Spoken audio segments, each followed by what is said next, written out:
तो आज हम बात करेंगे हीट स्ट्रोक के बारे में। हीट स्ट्रोक की हम डेफिनेशन डिस्कस करेंगे, उसके रफली 2 टाइप्स डिस्कस करेंगे और उसकी पैथोफिजियोलॉजी डिस्कस करेंगे। हमारे करिकुलम के रिलेटेड इसकी मैनेजमेंट अभी नहीं है, तो वो हम नहीं डिस्कस करेंगे। तो सबसे पहली चीज़ है कि हीट स्ट्रोक होता क्या है। तो हीट स्ट्रोक को डिस्क्राइब करने के लिए कोई डेफिनेटिव डायग्नोस्टिक क्राइटेरिया नहीं है। हालांकि एक ट्रायड एग्जिस्ट करता है जिससे हम एक प्रिलिमिनरी डायग्नोसिस बना सकते हैं। अब वो ट्रायड क्या है कि आपके पेशेंट को हीट स्ट्रेस होना चाहिए, उसका core temperature greater than 40.5 degree Celsius होना चाहिए और सीएनएस डिसफंक्शन होना चाहिए। ठीक है, तो this is our classical triad. ठीक है, अब इसको हम हीट एग्जॉशन से कैसे कंपेयर करते हैं। जो हीट एग्जॉशन है उसमें कोई सीएनएस डिसफंक्शन नहीं आएगा, उसमें हमारा और कोर टेम्परेचर भी इतना ज़्यादा नहीं बढ़ेगा, मतलब it will definitely increase but इतना ज़्यादा इंक्रीज़ नहीं आएगा। तो हीट स्ट्रोक और हीट एग्जॉशन में ये फ़र्क है।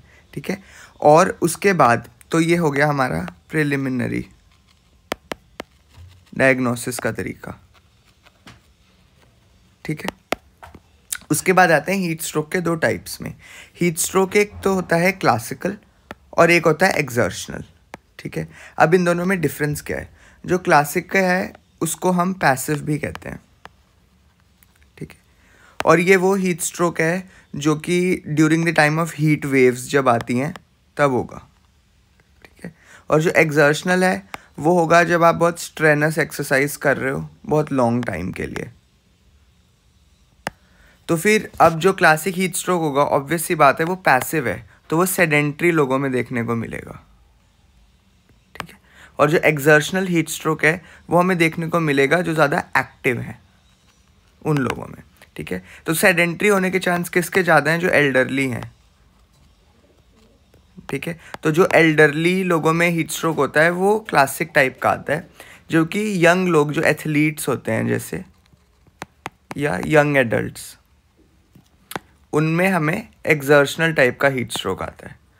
ठीक है, तो फिर इसकी एपिडेमियोलॉजी क्या होगी कि ये क्या होगा, it's will be like an epidemic. मतलब कि लेट्स से कि बहुत ज़्यादा हीट वेव्स आई, उसकी वजह से काफ़ी सारे लोगों को हीट स्ट्रोक आना शुरू हुआ, तो वो क्लासिक टाइप के होने के चांसेस ज़्यादा हैं। एक्सर्शनल हीट स्ट्रोक होगा कि थ्रू आउट द ईयर आपको स्पोरैडिक केसेस आते रहेंगे।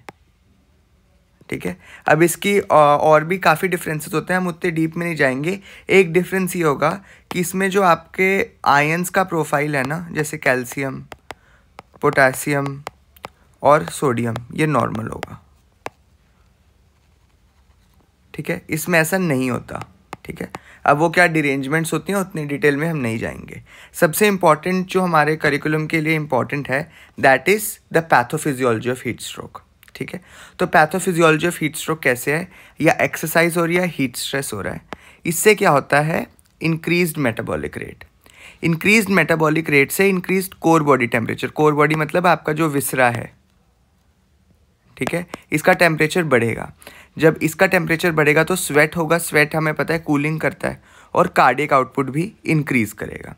जब कार्डियक आउटपुट बढ़ता है तो क्या होगा कि हमारी बॉडी चाहेगी हीट डिसिपेशन करना, तो क्या होगा, increased cardiac output will shift the blood towards the periphery, तो स्किन की तरफ ब्लड जाने लगेगा और जो विसरा है उसके पास ब्लड फ्लो कम हो जाएगा। अब यहाँ 2 टर्म्स हैं, एक है कंपनसेबल फेज, नॉन कंपनसेबल फेज। कंपनसेबल फेज है जब हमारी बॉडी कंपनसेट कर सकती है, मतलब अपने आप को रिवाइव कर सकती है। एक बार जब बॉडी नॉन कंपनसेबल फेज में चली गई तब वो अपने आप को रिवाइव खुद से नहीं कर सकती और हमें एक्सटर्नल इंटरवेंशन की ज़रूरत है। तो ऐसा क्या होता है कि ये कंपनसेबल से नॉन कंपनसेबल में जाती है। बहुत इंपॉर्टेंट कंसेप्ट है, डिक्रीज सेंट्रल वीनस प्रेशर से इंक्रीज्ड कोर टेम्परेचर। अब ये कैसे हो रहा है, लेट से ये बॉडी है एक। ठीक है, ये हम बोलते हैं कि ये जो पार्ट है ये कोर है और ये वाला पार्ट जो है सारा ये पेरिफ्रीज है। ठीक है, तो अब क्या हुआ, और यहाँ कहीं हार्ट है हमारा। ठीक है, बीच में। ठीक है, अब इस हार्ट ने कार्डियक आउटपुट बढ़ाया तो क्या हुआ, बाहर की तरफ जो हमारी क्यूटेनियस वेसल्स होती हैं वो ज़्यादा कंप्लायंट होती हैं। ठीक है, मतलब वो ज़्यादा इजीली वेसोडाइलेट कर लेती हैं। ठीक है। क्यूटेनियस वेसल ज़्यादा कंप्लाइंट है, तो जो ब्लड है वो यहाँ पे जा रहा है हीट एक्सचेंज फैसिलिटेट करने के लिए, ठीक है। तो जो हमारा कोर है, यहाँ पे ब्लड जो है वो ब्लड क्या हो गया, कम हो गया। अब ब्लड कम हो गया यहाँ पे, तो हम, और यहाँ पे मेटाबॉलिज्म तो इंक्रीज्ड है, मेटाबॉलिज्म इंक्रीज्ड, और हमें पता है जो ब्लड है वो एक तरीके से हीट वापस लेके जाएगा उसके पास से।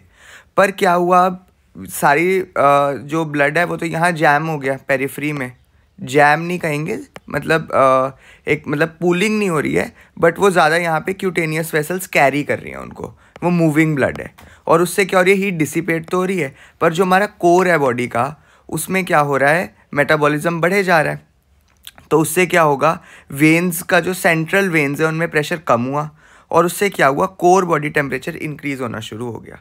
अब विसरा का जब टेम्परेचर बढ़ेगा, ठीक है, तो और वहाँ पे उससे क्या शुरू हो जाएगा, सेलेनॉक्सिया, जीआई की परमेबिलिटी बढ़ जाएगी, और क्या होगा, कार्डियोवैस्कुलर कोलैप्स और इन्फ्लेमेटरी रिएक्शन। ये सारी चीज़ें मिलके दोबारा से कोर बॉडी टेम्परेचर बढ़ाएंगे। तो यहाँ पे एक kind of positive feedback cycle शुरू हो गया है, ठीक है। और जब ये सारी चीज़ें होती हैं, जब हमारा टेम्परेचर बहुत ज़्यादा बढ़ जाता है, let's say more than 42 degree Celsius जब हो जाता है, तब हमारी बॉडी का एंडोथीलियल डैमेज शुरू हो जाएगा, ठीक है। और क्या होने लग जाएगा, जो थर्मोसेंसिटिव एंजाइम्स होते हैं वो डिस्ट्रॉय होने शुरू हो जाएंगे, ठीक है। तो क्या होता है, जब एंडोथीलियल डैमेज होगा, हमें पता है एंडोथीलियल डैमेज से क्या होगा, क्या एक्टिवेट होगा, कोएगुलेशन कैस्केड। जब कोएगुलेशन कैस्केड एक्टिवेट हुआ, उससे क्या होगा, जगह जगह पे बॉडी में कोएगुलेशन आने लग जाएगी, इसीलिए डीआईसी होगा। फिर धीरे धीरे muscle breakdown, cardiac dysfunction, liver dysfunction, ठीक है। तो मतलब ये क्या होने लग जाएगा, MSOF होने लग जाएगा, मल्टी सिस्टम ऑर्गन फेलियर, ठीक है। और हमारा जो मेन चीज़ है वो क्या जाएगी, हमारा जो CNS है उसका डिसफंक्शन शुरू हो जाएगा। जब CNS का डिसफंक्शन हो गया, core body temperature more than 40.5 degree Celsius हो गया, और ये सब जब हीट स्ट्रेस की वजह से हो रहा है, तो उसको हम क्या कह देते हैं, हीट स्ट्रोक। तो अभी हमने क्या क्या देख लिया, हीट स्ट्रोक की डेफिनेशन क्या है, ठीक है, उसको डायग्नोज कैसे करेंगे, हीट एग्जॉशन से उसको कंपेयर कैसे करेंगे, उसके 2 टाइप्स कौन से हैं, ठीक है, उन टाइप्स के मेजर डिफरेंसेस और उसकी पैथोफिजियोलॉजी। हमने इसमें उसका मैनेजमेंट कवर नहीं किया है, क्योंकि वो हमारे अभी करिकुलम के बाहर है। Thank you.